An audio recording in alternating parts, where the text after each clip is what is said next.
আসসালামু আলাইকুম। বার্ডস লাভ চ্যানেলে আপনাদের সবাইকে স্বাগতম।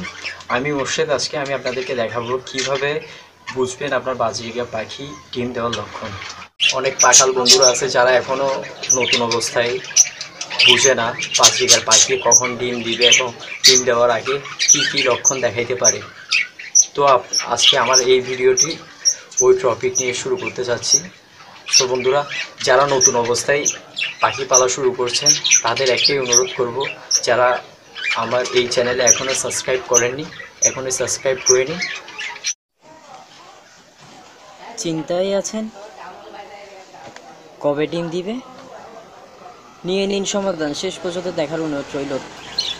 নতুন পাঠাল যারা আছে তারা অনেকেই অনেক সময় বলে যে ভাইয়া আমি পাখি নিলাম, অনেক দেরি হচ্ছে, 2 মাস হচ্ছে, 3 মাস হচ্ছে, তবে আমার পাখি কেন ডিম দিচ্ছে না। আসলে আপনারা যখন পাখি বাজার থেকে আনেন কিংবা কোনো ব্রিডার থেকে নিয়ে আসেন, তখন আপনার পাখি ওই যে পাখিগুলো আপনি আনেন অ্যাডজাস্ট হতে অনেক সময় লাগে এবং কিছু কিছু সময় দেখা যায় অ্যাডজাস্ট হতে 1 সপ্তাহ কিংবা 2 সপ্তাহ কিংবা 1 মাস এরকম সময়ও লেগে যেতে পারে। এটাই স্বাভাবিক। যখন ওই পাখিটা আপনার বাসা আপনি যেখানে নিয়ে যাবেন সেখানে অ্যাডজাস্ট হয়ে যাবে, তারপর বিট করার হয়তো দেখা যায় 1 থেকে 15 দিনের মধ্যে ওই পাখির মধ্যে ডিম চলে আসে। আবার কিছু কিছু সময় অনেক ক্ষেত্রে দেখা যায় মানে বিট করছে অনেক আগে, তবে ডিমটা জন্মায় না, তবে ডিম দেয় না। এর মূল কারণ হিসেবে আমরা রিসার্চ করে পাই ভিটামিন, ক্যালসিয়াম কোর্স না করার ক্ষেত্রে এই ধরনের প্রবলেম হয়ে থাকে। মাঝে মধ্যে দেখা যায় সুস্থ পাখি, তবে তারপরও ডিম আটকে যাওয়ার কারণে মারা পড়ে। তো ওই জন্য আপনাদের প্রথমে বলবো, যারা পাখি নতুন অবস্থায় পালছেন তারা সবসময় ব্রিডে দেওয়ার আগে অন্তত ক্যালসিয়াম কোর্সটা করিয়ে নেবেন। তা না হলে হয়তো আপনার শখের পাখি মারা যাওয়ার সম্ভাবনা অনেকটা বেশি।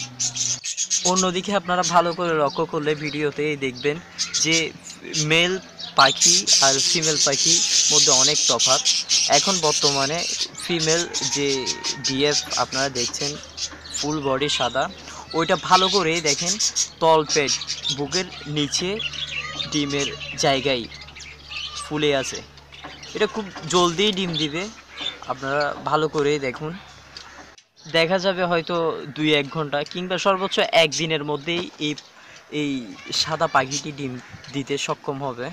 তবে সেক্ষেত্রে আপনাদের অবশ্যই ক্যালসিয়াম খাওয়াতে হবে। যদি ক্যালসিয়ামের প্রবলেম থাকে, দেখা যায় অনেক সময় এই ডিম দেওয়ার আগেই পাখি ডিম আটকে যায়, তখন কিন্তু অনেক প্রবলেম হয়ে পড়বে।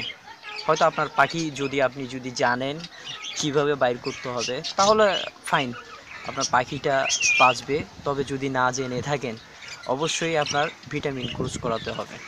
অন্যদিকে আপনাদের লক্ষ্য রাখতে হবে, আপনি যে বাজিরিগার পাখি পেয়ার করছেন ওই পাখির মিনিমাম 10 মাস হয়েছে কি না। যদি 10 মাস হয়ে না থাকে তাহলে অবশ্যই আপনাদেরকে বলবো আপনারা বাজিরিগার পাখিকে পেয়ার করবেন না।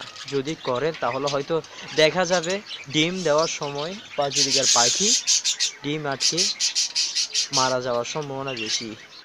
সেক্ষেত্রে আপনাদের অবশ্যই মাথায় রাখতে হবে 10 মাসের নিচে কোনো পাখিকে ব্রিড করানো যাবে না। আর আপনারা ভালো করে লক্ষ্য রাখলে দেখবেন যে সাদা পাখি, যে স্ক্রিনের মধ্যে যে সাদা পাখি দেখছেন ওইটার কিন্তু ডিম চলে আসছে, যার কারণে এক কোনায় গিয়ে বসে আছে। সো বন্ধুরা, যদি কোনো প্রবলেম থাকে পাখি নিয়ে, অবশ্যই কমেন্টে জানাবেন।